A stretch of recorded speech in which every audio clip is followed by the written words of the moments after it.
Talk about the NBA draft that is now over, but the countdown is on until the NBA free agency period is on, and that begins on Friday. Yes, Ashley Stroline joins us in the studio now to talk about the latest with the Hornets roster and where they stand headed into the new league year.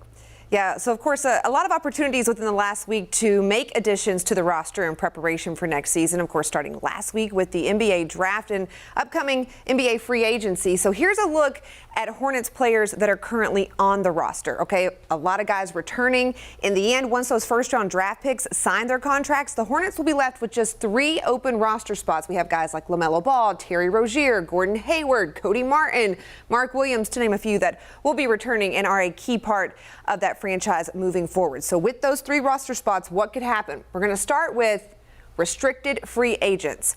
We have 3 of those: PJ Washington, Miles Bridges, and Teo Maledon. Now, what that means when you're a restricted free agent, well, that means the team can match any offer you get from any other team in the league. PJ Washington averaged 15.7 points, 4.9 rebounds, and 2.4 assists per game last season. Miles Bridges, as we know, did not play last season.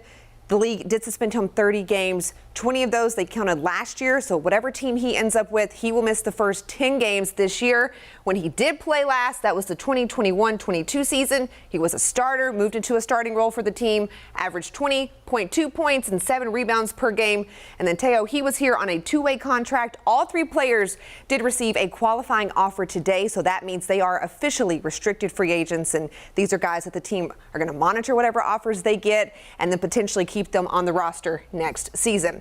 We also have 3 unrestricted free agents. Kelly Oubre Jr., he averaged a career-high 20.4 points while playing just over 30 minutes last year, but the issue here, he only played 48 games due to injury. Then Dennis Smith Jr., the team's top defender, he kind of had a resurgence, a renaissance of his career, loves playing for Coach Cliff, and of course with LaMelo Ball out, we saw a lot of Dennis Smith last year on the court.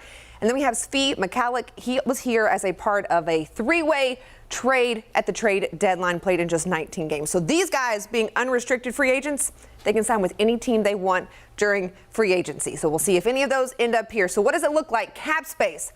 Hornets will enter the new league year on Saturday with roughly $40 million. They're on the top half of teams, so they're feeling pretty good about that.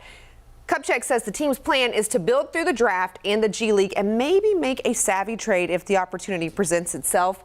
His big quote post-draft: "Can you get a leader, somebody that can play and also be a force in the locker room?" That would be helpful. So I think he's going to look for a vet there.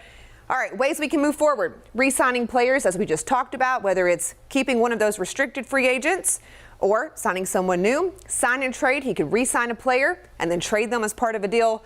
Or there's some exceptions that help teams with cap space. Mid-level and biannual are 2 of those, which you might see a GM use. So we will see what happens, but it's about to get crazy, and we'll see what Kupchak can do. Are there going to be trades? Are we going to keep some of those restricted free agents? Time will tell. A lot up in the air and a lot to break down, Stroh. Thanks.